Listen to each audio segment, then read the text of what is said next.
জি। দাদা, আপনি যদি একটু শুরুতে একটু জানান যে ভারতে কি হয়েছে। প্রধানমন্ত্রীর কার্যালয়ে অথবা রাষ্ট্রপতির কার্যালয়ে একটা তাকে সংবর্ধনা দেওয়ার জন্য প্রস্তুতি নেওয়া হচ্ছিল, সেটি নাকি আবার পরে বিবৃতি দিয়ে বাতিল করা হয়েছে। আসলে ঘটনাটা কি, আপনার কি জানা আছে? দেখুন, 10 তারিখে আমি এইটুকু জানি যে বাংলাদেশ ফরেন অফিস 10 তারিখে আহ, বিভিন্ন শাখা প্রশাখাদের বলেছিলেন, বাংলাদেশ ফরেন অফিসের এবং অন্যান্য অফিসের, যে আপনারা আপনাদের ডিসকাশন নোটস পাঠিয়ে দিন যেগুলো নিয়ে প্রধানমন্ত্রী ভারতের সঙ্গে আলাপ আলোচনা করবেন, মানে অগাস্ট 10 তারিখে। তার মানে 5 দিন পরে, শেখ হাসিনার বক্তব্য রাখার 5 দিন পরে। এবং যেদিন প্রধানমন্ত্রী, বাংলাদেশের প্রধানমন্ত্রী তারিক রহমানের সঙ্গে আমাদের হাই কমিশনার শ্রী দীনেশ ত্রিবেদী যেদিন দেখা করেছিল, তো তার মানে দীনেশ ত্রিবেদী দেখা করার পরে বাংলাদেশ ঠিক করেছিল যে আমরা যাব, এবং সেই জন্যে নোটস প্রিপেয়ার করতে বলেছিল 13 তারিখে। কিন্তু 17 তারিখে তারা আবার ঠিক করলো যে তারা যাবে না। এখন কেন যাবে না সেটা তারা বলতে পারবে, আমি তো বলতে পারবো না। আহ, কিন্তু তার মানে তারা 10 তারিখে ঠিক ছিল, 10 তারিখ কেন, 13 তারিখেও ঠিক ছিল যে যাবে, কথাবার্তা হবে। কথাবার্তার মধ্যে বিভিন্ন জিনিস ছিল, অবশ্যই গঙ্গা চুক্তি, এমন চায়নার সঙ্গে বাংলাদেশের সম্পর্ক, ইত্যাদি ইত্যাদি। এমনকি টাঙ্গাইল শাড়ির জিআই, সেটাও পর্যন্ত ছিল লিস্টের মধ্যে। আচ্ছা, এবার ন্যাচারালি যখন 17 তারিখে যাবার আগে অবধি তো, 16 তারিখ অবধি তো ভারতবর্ষ জানে যে আসবে, সেই জন্য প্রেসিডেন্ট অফিসকে বলা হয়েছে যে সেখানে হয়তো ওনাকে সেরেমোনিয়াল রিসেপশন দিতে হতে পারে। সেই জন্য গার্ড অফ অনার, যেটা নর্মাল, যেটা চেঞ্জ অফ গার্ডস হয়, সেটা আপনি তাহলে শনিবারে করবেন না। তো সেইটাই ওরা, ব্যুরোক্রেটিক যা হয় অনেক সময়, ব্যুরোক্রেসি লেট রেসপন্ড করে। প্রেসিডেন্ট অফিসকে, প্রেসিডেন্ট অফিসের ব্যুরোক্রেসি ওইটা নোটিশটা দিয়েছিল যে চেঞ্জ অফ গার্ড যে সেরেমনিটা হয় সেটা 22 তারিখে হবে না। তারপরে আবার কেউ নিশ্চয়ই দেখেছে যে এটা ভুল হয়ে গেছে একটা, তারা সেটাকে রিমুভ করে দিয়েছে, রিমুভ করে দিয়ে নতুন দিয়েছে না, চেঞ্জ অফ গার্ড হবে। That's about it. এটা একটা বিরাট বড়, এটার মধ্যে কোনো রহস্য নেই। রহস্য হচ্ছে ওইটা যে 17 তারিখে কি করে 10 তারিখে ঠিক হলো যে কত যাবে, আর 17 তারিখে কি করে ঠিক হলো যে যাবে না। সেই 7 দিনের মধ্যে কি হয়েছে সেটা রহস্য হতে পারে, কিন্তু 22 তারিখে কেন চেঞ্জ অফ গার্ডের নোটিশ দিয়ে আবার 1 ঘন্টা 2 ঘন্টার পরে হোয়াটএভার কিছু সময়ের মধ্যে সরিয়ে নেওয়া, যেটার মধ্যে বিরাট কোনো রহস্য নেই, সত্যি কথা বলতে। তার মানে বিষয়টা কি এমন যে এই কয়দিন পর্যন্ত যে একটা আপনি যে তথ্যটুকু, যে কথাটুকু আপনি বললেন, ভারত সরকারের মধ্যে এক ধরনের একটা আশা ছিল যে তারেক রহমান হয়তো আসবে, কিন্তু যখন এই গার্ড অব অনারের ইস্যুটা বাদ দেওয়া হয়েছে, মহড়াটি বাদ দেওয়া হয়েছে, তার মানে এখন পর্যন্ত অনিশ্চিত যে তারেক রহমান কবে কবে আসবে? যাবেন কি যাবে না, কারণ এটা অনিশ্চিত। 17 তারিখের আগে অবধি ভারত সরকার জানতো যে তারেক রহমান আসবে। 17 তারিখে তারা জানলো যে না, আসবে না। তার আগে অবধি তো জানতো, এবং তার অবধি বাংলাদেশও জানতো যে যাবে, এবং সেই হিসেবে প্রস্তুতি নিচ্ছিল বাংলাদেশের যারা কর্মকর্তারা। এর তো ডকুমেন্টস আমাদের কাছে আছে। এই ডকুমেন্টসগুলো আমি সাংবাদিক হিসেবে আমি নিজে দেখেছি, এবং সেগুলো বাংলাদেশের ডকুমেন্টস। আমরা স্টোরিও করেছি এটা নিয়ে। তো কনসিকুয়েন্টলি আমি ডকুমেন্টস দেখাতে পারবো না আপনাকে, অবভিয়াসলি। কিন্তু এটা আছে, এবং বাংলাদেশ নিশ্চয়ই জানে যে এটা বাংলাদেশ তৈরি হচ্ছিল, এটা নিয়ে কোনো দুটো রায় নেই। এইবারে একটু আমার যে মূল শিরোনামটা যে করেছি, এই যে আজকে পর্যন্ত না হয়, এখন না হয় বোঝা গেল যে ভারত ওইরকম একটি জায়গাতে আছে যে, যে কারণে গার্ড অব অনারটি বাদ দিয়েছে, মহড়াটি বাদ দিয়েছে, যে যেহেতু এটি এখন নিশ্চিত নয়, পরেরটা পরে দেখা যাবে, এমন একটি অবস্থা নেই সম্ভবত। তো সেই জায়গায় এতদিনে, এই কয়দিনে যে দফায় দফায় ভারত সরকারের পক্ষ থেকে তারেক রহমানকে আমন্ত্রণ জানানো, বিভিন্নভাবে আগ্রহ প্রকাশ করা, অন্যদিকে বাংলাদেশ সরকার থেকে নানান শর্ত দেয়া, নানানভাবে ইগনোর করা বিষয়টা, এর মধ্যে থেকে বাংলাদেশে দেখা যাচ্ছে যে সব মহলে বা অনেক মহলে একটা বড় প্রশ্ন উঠেছে যে ভারত সরকারের এমন কি দায় কালো, কিংবা এত নমনীয় কেন, এইটার আড়ালে কি কিছু আছে কিনা, এইটা আপনার বিশ্লেষণ কি? এত নমনীয় আসলেই কেন ভারত সরকার তারেক রহমানের দেখুন, প্রতি? দুটো জিনিস। প্রথমত, প্রথম নেমন্তন্ন ভারত সরকার অনেক আগেই করেছে, যখন তারিক রহমান প্রধানমন্ত্রিত্ব নিয়েছেন তখনই নেমন্তন্ন দেওয়া হয়েছে যে আপনি আসুন আমাদের দেশে। সেটা হচ্ছে বাইল্যাটারাল মিটিং এর জন্য নেমন্তন্ন, ওয়ান টু ওয়ান কনভারসেশন। আর পরে যেটা ব্রিক্সের মিটিং হবে সেপ্টেম্বর মাসে, তার জন্যও নেমন্তন্ন গেছে যে আপনি আসুন, কারণ আপনি বিমস্টেকের এই মুহূর্তে চেয়ারম্যান, এবং চেয়ারম্যান হিসেবে আপনাকে আমরা নেমন্তন্ন করছি। এর আগেও বাংলাদেশকে নেমন্তন্ন করা হয়েছিল এবং সাউথ আফ্রিকার মিটিংয়ে, এবং বাংলাদেশ গেছিল শেখ হাসিনার সময়, তখন শেখ হাসিনা গেছিল। কিন্তু এটা তো শেখ হাসিনাকে নেমন্তন্ন করা হয়নি বা তারিক রহমানকে নেমন্তন্ন করা হয়নি, এটা বাংলাদেশ এর যে প্রধানমন্ত্রী তাকে নেমন্তন্ন করা হয়েছে তার দেশটাকে মর্যাদা দেওয়ার জন্য। তো এটার মধ্যে কোনো নমনীয়তা বা কঠোরতা তো নেই, এটা তো প্রোটোকল, এটা তো করবেই ভারতবর্ষ। এবং ভারতবর্ষ যখন কাউকে নেমন্তন্ন করে তাকে খুব আতিথেয়তার সঙ্গেই নেমন্তন্ন করে। সে আতিথেয়তা আজকেও আছে। ভারতবর্ষ তো বলেনি যে আমরা তারেক রহমান এলে পরে আমরা তাকে রিসিভ করবো না, অবভিয়াসলি রিসিভ করবো, and with due protocol, with all fanfare, everything will happen. কিন্তু বারংবার বলা হয়েছে এটা তো ঠিক নয়। বলা হয়েছে নিশ্চয়ই, হাইকমিশনের কাজ, যে কোনো দেশের রাষ্ট্রদূতের কাজ প্রধানমন্ত্রীকে বলা যে আমাদের প্রধানমন্ত্রী আপনার সাথে দেখা করতে চায়, এবং তিনি সেটা করেছেন, অবভিয়াসলি করেছেন। তিনি এতদিন 2 মাস ধরে তাকে প্রধানমন্ত্রীর সঙ্গে দেখাই হয়নি। আগস্টে প্রথম দেখা হয়েছে, এবং তখনই তিনি বলেছেন দুই দেশ একসঙ্গে বসলে খুব ভালো হয়। তারপরেও তিনি স্টেটমেন্ট দিয়েছেন যে হ্যাঁ, দুই দেশ বসলে পরে যা অসুবিধা আছে, বিভিন্ন যা প্রশ্ন করছিল এই অসুবিধা আছে ভারতের সঙ্গে বা যা আছে, বলে সব অসুবিধা তো কাটিয়ে দেওয়া যেতে পারে যদি দুজন দুজন শীর্ষ প্রধান যদি একসঙ্গে বসেন, তাহলে সব অসুবিধা কাটিয়ে যাবে। তো এটা তো নর্মাল, একটা রাষ্ট্রদূত এটাই চাইবে এবং এটাই বলবে, এটা তো নর্মাল জিনিস। দিস ইজ হোয়াট এভরি রাষ্ট্রদূত উইল সে। আমার মনে হয় রিয়াজ আহমেদুল্লাহ যিনি এতদিন ছিলেন, তিনিও বারবার চেষ্টা বাট না, করেছেন যে একাধিকবারই তারা যে দুটো দেশের প্রধান একসঙ্গে বসুক, এবং নিশ্চয়ই তার কূটনীতি কাজ কিছুটা করেছিল, কারণ আফটার অল থাইল্যান্ডে ইউনুসের সঙ্গে এবং তার প্রতিনিধিদের সঙ্গে প্রধানমন্ত্রী এবং অজিত ডোভাল দেখা তো করেছিল।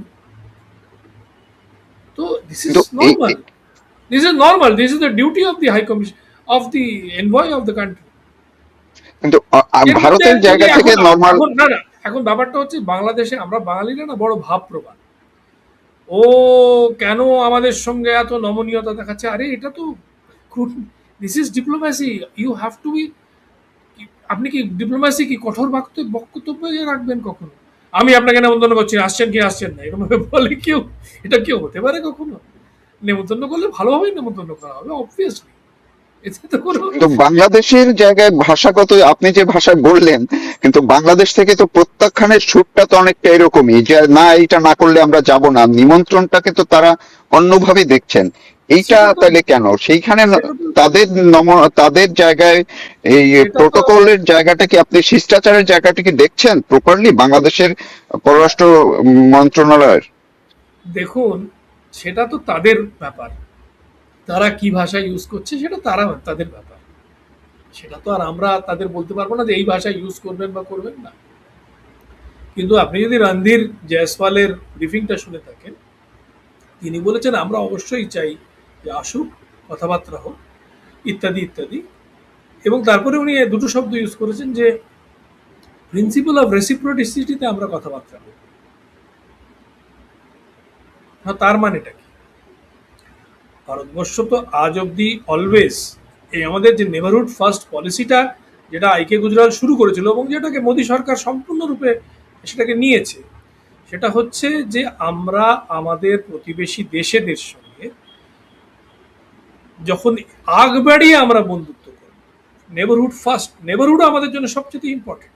নেবারহুড যাতে আমরা যখন এগাচ্ছি, আমাদের যখন অর্থনৈতিক অবস্থা ইমপ্রুভ করছে, আমরা চাইবো আমাদের নেবারহুডেরও অর্থনৈতিক অবস্থা ইমপ্রুভ করবে। আমরা যদি আমাদের যদি বিকাশ হয়, আমরা চাইবো নেবারহুডেরও বিকাশ হোক। কেন?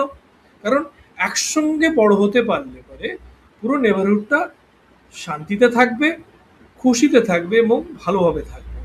আপনি যদি হঠাৎ করে এগিয়ে গেলেন আর বাকি সবাই যদি না এগায় সাথে সাথে, তাহলে তো প্রবলেম আমাদের জন্য, তাদের জন্য। তো সেই প্রবলেমটা যাতে না হয়, যাতে সবাই একসঙ্গে এগাতে পারে, সেই জন্য আমরা চাই। এবং তার জন্য যদি কিছু ছোটখাটো আমাদের যদি কিছু দিতে হয় তাহলে দেব। তাই দিয়ে এসছে ভারতবর্ষ এখন অব্দি। যদি দেখে থাকেন, বাংলাদেশকে তো ট্রানজিট টু থার্ড কান্ট্রি 4টে পোর্টের থ্রু দিয়ে দেওয়া হয়েছিল, অনেকদিন ধরে সেটা ছিল। ইউনুস সরকার বিভিন্ন রকমের গতিবিধি করলেন, অমুক জায়গা থেকে ভারতবর্ষের কোনো পণ্য আসতে পারবে না, ইত্যাদি ইত্যাদি, নর্থ ইস্ট থেকে আসতে পারবে না, বিভিন্ন জিনিস করলেন। এটা হবে না, এটা হবে না, তখন ভারতবর্ষ বলে আচ্ছা ঠিক আছে এই 4টে পোর্ট তাহলে আমরা দেবো না। এখনো যদি আপনি দেখেন অনেকগুলো ব্যাপারে যেদিন বাংলাদেশ ফোন করে বলেছে যে আমাদের মানে জ্বালানির যথেষ্ট একটু প্রবলেম আছে, আপনারা পাঠিয়ে দিন, পাইপলাইন দিয়ে ভারতবর্ষ পাঠিয়েছে। ভারতবর্ষ তো বলেনি যে আমরা পাঠাবো না, বলতে পারতো আমার দেশেও তো কম আছে, কমতি আছে, আমরা দেবো না। নেপাল চেয়েছে, নেপালকেও দিয়েছে। শ্রীলঙ্কা চেয়েছে, শ্রীলঙ্কাকে দিয়েছে। This is this is all record. আপনি নিজে দেখুন, ইলেকট্রিসিটি তো মানে গরমকালে যেরকমভাবে হিট ওয়েভ হয়েছিল পুরো নর্থ ইন্ডিয়াতে, আপনি দেখুন আমাদেরও তো ইলেকট্রিসিটির ক্রাইসিস হয়েছিল অনেক জায়গায়, কিন্তু আমরা যখন বলে রেখেছি এতটা ইলেকট্রিসিটি যাবে, ততটা ইলেকট্রিসিটি বাংলাদেশে গেছে। তো this is not something that Bharatvarsha তো চেষ্টা করছে না যে রুখে রাখা বা কোনো রকমভাবে কষ্ট দেওয়া হোক তার কোনো প্রতিবেশীকে। ভারতবর্ষ চায় প্রতিবেশীরা তার সঙ্গে কাঁধ মিলিয়ে বেড়া, উপরে উঠুক। আমরা তো চাই, আমরা তো খুব খুশি হয়েছিলাম যখন বাংলাদেশ এলডিসি স্ট্যাটাস থেকে উপরে উঠেছে, তখন উই আর এক্সট্রিমলি হ্যাপি। এটা নিয়ে মানে কংগ্রাচুলেটরি আর্টিকেলস আমাদের পুরো প্রেস লিখেছিল। ইনফ্যাক্ট যখন বাংলাদেশের জিডিপি পার ক্যাপিটা জিডিপি বেড়ে গেল এতটা, $2000 এ ক্রস করলো, তখন again there was a whole wave of congratulatory articles. সত্যি একটা গর্বের ব্যাপার যে একটা সাউথ এশিয়ান দেশ এত ভালো করছে। সেটা আলাদা কথা যে এখন কিছু না কিছু প্রবলেম হয়েছে বাংলাদেশের, সেটা কোভিডের পর থেকে সব দেশই ফেস করেছে। তারপরে এখন আরো 18 মাস ইউনূস সরকারের সময় অনেক রকমের অসুবিধা হয়েছে, ফ্যাক্টরি জ্বালানো হয়েছে, তার অনেক কিছু প্রবলেম হয়েছিল, যে জন্য ইন্ডাস্ট্রি একটু বলতে পারেন ডিইন্ডাস্ট্রিয়ালাইজেশনও হয়েছে। আর তারপরে সেটাকে কম্পাউন্ড করেছে গালফ এনার্জি ক্রাইসিস, যেটা এই যুদ্ধ হচ্ছে তার জন্য, যে সবাই এনার্জি ক্রাইসিসে রয়েছে, এটার জন্য সবাই ফেস করেছি। তো আমাদের কথা হচ্ছে, আমরা যদি কষ্ট পাচ্ছি, আমরা চেষ্টা করব তোমাদেরও কষ্ট, আমাদের নিজেদের যদি লাঘব করতে পারি তোমাদেরও একটু লাঘব করার চেষ্টা করবো, সেটাই চেষ্টা করতে ভারতবর্ষ। এর মধ্যে বলতে পারেন না যে ভারতবর্ষ আলাদা করে মানে খুব নমনীয়তা দেখিয়েছে, তা নয়। ভারতবর্ষ যা নেবারহুড ফার্স্ট যে পলিসিটা ফলো করে যাচ্ছে, যেটা সবার প্রতি ফলো করে যাচ্ছে, সেইটাই করছে। নেপালের প্রতিও, ভুটানের প্রতিও, শ্রীলঙ্কার প্রতি, আফগানিস্তানের প্রতি, বার্মার প্রতি, পাকিস্তানের প্রতিও করতে রাজি আছে। পাকিস্তান এখন যদি আমাদের ইম্পোর্টস ব্যান করে দেয় তাহলে সেটা তাদের প্রবলেম। আমাদের জিনিসপত্রই কিনছে, তারা সেটা ঘুর পথে কিনছে, তারা দুবাইয়ের থ্রু দিয়ে কিনছে। কি করে স্মাগলিং হচ্ছে, কিছু করার নেই। যে অটো পার্টস আরেকটি পাকিস্তান আমাদের থেকে $10 পেত, সে অটো পার্টটা তারা $18 কিনছে থ্রু দুবাই, তৈরি হচ্ছে ভারতবর্ষে। আমি নিজে জানি, আমার বন্ধুর ফ্যাক্টরিতে সয়াবিন এক্সট্রাকশন মেশিনারি তৈরি হয়, সে বেচবে, পাকিস্তানের আগে কিনেছে। পাকিস্তানের একজন মন্ত্রী, আমি কারোর নাম নিচ্ছি না, সে ফোন করে বলেছে তাকে যে ভাই আমার এই মেশিনটা আবার চাই, এত কোটি টাকার চাই, আমার অর্ডার আছে। বললো আমি তো করতে পারবো না, কারণ আপনারা তো ব্যান করে রেখেছেন এক্সপোর্টস। সে বলেছে আপনি এক কাজ করুন, দুবাইতে পাঠিয়ে দিন, আচ্ছা দুবাইতে আচ্ছা আমার আচ্ছা। লোক আছে, সেখানে তারা রিসিভ করবে, সেখানে মেড ইন ইন্ডিয়া স্ট্যাম্পটাকে তারা ইরেজ করবে, তারা মেড ইন ইউএই স্ট্যাম্প লাগাবে, তারা সব জায়গায় যেখানে যেখানে ইউএই লেখা রয়েছে সে শব্দগুলো হটিয়ে করবে। বলে আপনি যা ইচ্ছে করেন, আপনি কিনতে চাইছেন ইউএইতে, আমি ডেলিভারি করতে বলছেন, আমি করবো। তারপরে স্ট্যাম্প খোলেন না খোলেন, মেড ইন ইন্ডিয়া থাকুক না থাকুক, তাতে আমার কোনো ব্যাপার না। ইউএইর কোম্পানি পেমেন্ট দেবে তো? বলে হ্যাঁ, ইউএইর কোম্পানি পেমেন্ট দিয়েছে। So what is the big deal about it? এ তো ব্যবসা তো চলছে, ব্যবসা তো বন্ধ হয় না। প্রবলেমটা তো সেইখানে না। তো পাকিস্তান এই জায়গাটিতে আমি দাদা একটু, যদি ইস্যুটা খুব আমার কাছে খুব বড় মনে হয় না, কিন্তু ইস্যুটা উঠেছে চাকমা জনগোষ্ঠীর পক্ষ থেকে। একটা প্রশ্ন তোলা হয়েছে যে বাংলাদেশ যেহেতু ভারতের সঙ্গে সঙ্গে সম্পর্কের জায়গাটা খারাপ করছে, ফলে ভারত যাতে নিজেদেরকে বঞ্চিত করে ভারত বাংলাদেশকে এতটা সহায়তা না করে, এমন একটা দাবি চাকমা সম্প্রদায়ের পক্ষ থেকে তোলা হয়েছে। এমনকি তারা পার্বত্য কিছু অঞ্চলের যারা বাংলাদেশের চাকমা জনগোষ্ঠী আছে তাদের সঙ্গেও কিছুটা যোগাযোগ করেছে, ভারতের একাধিক গণমাধ্যমে এটি দেখা গেছে। এইটা আপনার কি জানা আছে কিনা, বা এটা সম্পর্কে আপনার কোনো মন্তব্য আছে কিনা, করবেন কিনা? সুহাস চাকমা যিনি ওখানে একটা বড় এনজিও লিড করেন, তিনি এটা বোধহয় লিখেছিলেন যদ্দূর আমার খেয়াল আসছে, চাকমাদের হয়ে। এখন দেখুন, আমাদের একটা জিনিস বুঝতে হবে, বাংলাদেশের যাদের সঙ্গে আমি কথা বলি তারা বিভিন্ন রকমের think tank heads, professor, academic, politician, diplomat, তারা একটাই কথা বলেন যে আমাদের জেন জেডের অনেক রকমের ডিমান্ড আছে, সেগুলোকে ভারতকে বুঝতে হবে এবং সেই হিসেবে আমাদের সঙ্গে যখন সম্পর্ক তৈরি হবে সেইভাবে দেখতে হবে। তো আমি একটাই জিনিস মনে করাবো যে আমাদেরও জেন জেড কিন্তু এখন উভরে উঠেছে, আপনারা দেখতেই পাচ্ছেন বিভিন্ন ইস্যু নিয়ে তারা মতামত দেন। তো উই হ্যাভ টু আন্ডারস্ট্যান্ড যে ভারতবর্ষ যে একতরফা অনেক রকমের কনসেশন দিত, সেটা হয়তো এরপরে পলিটিক্যালি পসিবল হবে না। গঙ্গা পানির যদি চুক্তি আপনি দেখেন, 3.5 লাখ কিউবিক আমরা দেবই দেব, দেওয়া রয়েছে, সেটা হয়তো এর পরের বার যখন করতে যাবে চুক্তি, তখন হয়তো এইরাই জিজ্ঞেস করবে, ইয়াংস্টাররাই জিজ্ঞেস করবে যে কেন দিচ্ছেন, এখন তো হিমালয় থেকে জল কমে গেছে। 1996 এর যে চুক্তিটা হয়েছিল, that was on the basis of hydrological data from 1940s 1960s, তার বেসিসে করেছিল। এখন যখন আমরা 2026-এ করব, তখন তো আমরা এই 20 বছরে আমাদের কাছে ডাটা আছে, কত জল আসছে। এখন তো হিমালয় থেকে জল আসা কমে যাচ্ছে, প্রত্যেক বছরে কমছে। তখন আমরা 3.5 লাখ একেবারেই গ্যারান্টি করতে পারবো না, অবভিয়াসলি করতে পারবো না। বাংলাদেশের প্রবলেম হচ্ছে বাংলাদেশ হাইড্রোলজিক্যাল ডাটা ভালো করে রাখতে পারেনি। কেন রাখতে পারেনি আমি জানি না, কারণ আমাদের তো ইংরেজরা যে সিস্টেমটা সেট আপ করেছিল সেটাকেই আমরা ইনহেরিট করেছি, আমরাও করেছি, পাকিস্তানও করেছে, বাংলাদেশও করেছে। কিন্তু somehow there is some problem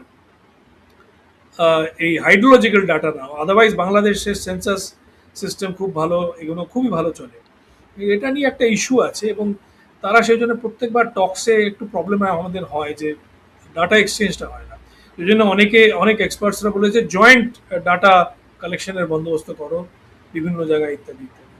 anyway that, ওটা আর একটা ব্যাপার। কিন্তু কথাটা হচ্ছে যে এর পরে অত সহজে ইউনিল্যাটারাল কনসেশন দেওয়া খুব মুশকিল হবে। যখন শ্রীলঙ্কানরা আমাদের বলেছিল যে কাচ্ছা টিবু আইল্যান্ডটাতে কেউ থাকে না, মাঝে মাঝে আপনাদের মাঝিরা গিয়ে ওখানে শুধু এই যারা মাছ ধরে তারা গিয়ে ওখানে তাদের নেটস ড্রাই করে, দ্যাট ইজ অল, এইটা আমাদের দিয়ে দিল। ভারতবর্ষ এক কথায় দিয়ে দিয়েছিল। এবার এখন আমাদের ওরা বলেছিল যে আপনাদের মাঝিরা আবার আসতে পারে, তারা নিজেদের নেটস ড্রাই করতে পারে। এখন ড্রাই করতে গেলে তারা বিভিন্ন রকমের ঝামেলা করে। আমরা এখন ভাবি যে কেন আমরা দিয়েছিলাম ওটাকে, প্রশ্ন ওঠে। তো এইভাবে ল্যান্ড বাউন্ডারি অ্যাগ্রিমেন্ট যখন বাংলাদেশের সঙ্গে হয়েছিল, তখন বেশি ল্যান্ড বাংলাদেশ পেয়েছিল অ্যাগ্রিমেন্টে। অনক্লাভ বেসিক্যালি বাংলাদেশের মধ্যে আমাদের যা যা অনক্লেভ ছিল সেখানে আমরা ছেড়ে দিয়েছি। আমরা তো বলতে পারতাম এই অনক্লেভগুলোর মধ্যে এই মাঝখানে আর ভারতবর্ষের মাঝখানে এই ছোট্ট একটা রেখা মাত্র রয়েছে, এই রেখাটাকে সরিয়ে এই পুরো অনক্লেভটা আমরা নিয়ে নেব। আমরা করিনি, আমরা যে ঠিক আছে আপনারা যান, যারা ওখান থেকে আসতে চায় তাদেরকে আমরা স্থান দেবো ভারতবর্ষে। এবং কিছু লোক বোধহয় 5,000 10,000 লোক এসেছিল, তাদেরকে স্থানও দেওয়া হয়েছে, গেছে, হ্যাঁ। কম্পিউটার দেওয়া হয়েছে। এদিক থেকে কিন্তু কেউ যায়নি বাই দেবে। বাংলাদেশের যে অনক্লেভ ছিল কুচবিহারের থেকে, সেখান থেকে কোনো লোক কিন্তু হার্ডলি বোধ হয় মুষ্টিময়, হয়তো ম্যাক্সিমাম যদি গিয়ে থাকে 20-25 জন অল্প অল্প কিছু এসেছিল অল্প বাংলাদেশে। কিছু এসেছিল, খুব কেউ যেতে চায়নি, সবাই থেকে যেতে চেয়েছে। তো what ever, I am not getting into কেন তারা থেকে যেতে চেয়েছিল, কেন এরা এসে গেছিল, I am not getting into that. But the point is, আমরা বেশি জমি দিয়েছিলাম, কিন্তু এখন যদি হয়, এখন ইট উইল বি ডিফিকাল্ট। সেই যে অনক্লেভে থাকতো তারা যদি বলতো কেন আমাদেরকে জায়গাগুলো, আমাদের বাড়ি ভিটে যেখানে আমরা পূর্বপুরুষরা শত শত বছর ধরে থেকেছে, সেটা কেন বাংলাদেশে চলে যাবে? আপনারা এইটুকু জমি একটা গ্রাম যদি মাঝখানে নিয়ে নেন, তাহলে তো পুরোটা আমরা বাংলাদেশে চলে আসতে পারি। তখন সেটা নিয়ে কেস হতে পারে, সেটা নিয়ে পরে অন্যরা ওঠাতে পারে, অন্য পলিটিক্যাল পার্টি। তখন কিন্তু আমাদের ফরেন পলিসিতে একটাই সবচেয়ে ভালো জিনিস, ল্যান্ড বাউন্ডারি এগ্রিমেন্ট শেষমেশ মোদী সরকারের সময় সাইন হয়েছে, কিন্তু তার আগে মনমোহন সিং সরকারের সময় থেকে শুরু হয়েছে কথাবার্তা। এবং সব পার্টি, সেটা কমিউনিস্ট পার্টি হোক কি কংগ্রেস পার্টি হোক কি তৃণমূল হোক কি বিজেপি হোক, সবাই একমত হয়ে ওটাতে এগিয়ে গেছে। তো সেই জন্য সেটা কিন্তু একমত নাও হতে পারে। কালকে যদি ইয়াংস্টাররা, ইয়াঙ্গার জেনারেশন যারা আসছে, তারা যদি বলে, কারণ উই হ্যাভ টু রিয়েলাইজ এই যে জেন জেড আছে, জেন আলফা আছে, they will be the largest chunk of voters in 2029। তাদের কথা কি করে আগ্রহ করে ভারতবর্ষ? আমি তো বলছি যত দেরি হবে ভারতবর্ষের সঙ্গে যে চুক্তি করার কথা বাংলাদেশের, তত কিন্তু ডিফিকাল্ট হয়ে যাবে, পলিটিক্যালি ডিফিকাল্ট হয়ে যাবে টু গিভ কনসেশনস। আমি একদম শেষ পর্যায়ে আপনার কাছ থেকে আরেকটা বিষয় একটু শুনি, আমরা শেষ করব। সেটি হচ্ছে যে আপনি তো জেনেই গেছেন বা জানেন, বাংলাদেশের নতুন রাষ্ট্রপতি বসেছেন, দায়িত্ব নিয়েছেন, মির্জা ফখরুল ইসলাম খুবই আলমগীর, ভালো লোক, বাংলাদেশ খুবই রিজনেবল লোক, খুবই খুবই ভালো লোক এবং খুবই, আমি একটা ডেলিগেশন, জার্নালিস্ট ডেলিগেশনের সঙ্গে যখন গেছিলাম ওনার সঙ্গে দেখাও হয়েছিল। খুবই ভালো লোক, আমি বলবো যে যতটুকু আমি বুঝতে পেরেছিলাম he is a perfect gentleman. খুব ভালো, জি। মানে উনি যে রাষ্ট্র, মানে আমার বলবো যে যেমনি একটা ভুল হয়েছিল আমাদের, যে প্রণববাবুকে প্রেসিডেন্ট বানানো হয়েছিল, প্রাইম মিনিস্টার বানানো হয়নি, সেরকম আহ, ওনাকেও, ফাকরুল সাহেবকেও হয়তো প্রাইম মিনিস্টার বানালে আরো ভালো হতো। এই জায়গাটিতে উনি ভালো মানুষ, ব্যক্তি ভালো মানুষ, কিন্তু রাজনীতির জায়গায় ওনার বিভিন্ন সময় কিছু কথাবার্তা না, সে তো যেটা পার্টি ডিসাইড করবে, সেটা তো আমাদের গেছে। বলার কিছু নেই, তো কিন্তু আমি এখন আমি বলছি উনি খুবই ভালো। আপনার আপনার কাছে কি মনে হয় যে ভারত বাংলাদেশের যে সম্পর্ক, রাষ্ট্রপতির তো কিছুটা ভূমিকা রাখার সুযোগ থাকে, উনি কি কোন ধরনের এই ভারত বাংলাদেশের সম্পর্ক ও আরো একটু উন্নয়ন ঘটাতে, উন্নতি করার ক্ষেত্রে উনি কি কোনো ভূমিকা রাখতে পারেন, রাখবেন বলে আপনার আশা আছে বা মনে হয়? দেখুন, উনি তো, he will be guided by his cabinet, he is not an independent entity. এখন ওনার সঙ্গে যে বার্তালাপ হবে প্রাইম মিনিস্টারের বা ক্যাবিনেটের, এবং উনি কি গাইডেন্স দেবেন, গাইডেন্স প্রেসিডেন্টরা দিতেই পারে। দ্যাট ইজ, আপনাদের কনস্টিটিউশনেও সেটা আছে, আমাদের কনস্টিটিউশনেও সেটা আছে, কিন্তু সেই গাইডেন্স যে ক্যাবিনেট মানবে সেরকম কোনো কথা নেই। তো consequently that is up to him and that is up to his cabinet to decide what they will. কিন্তু হ্যাঁ, উনি, আমাদের মনে হয় যে আমাদের মনে হয় তারিক রহমানও খুবই ভালো লোক, এবং উনিও খুব, মানে সচ্ছলভাবে বাংলাদেশের নেতৃত্ব দিতে পারে, সে নিয়ে আমাদের কোনো সন্দেহ নেই। কিন্তু এখন তারা কি করবে, তার অ্যাডভাইজাররা কি বলবে, সেটা তো আমরা বলতে পারি না, মুশকিল আছে।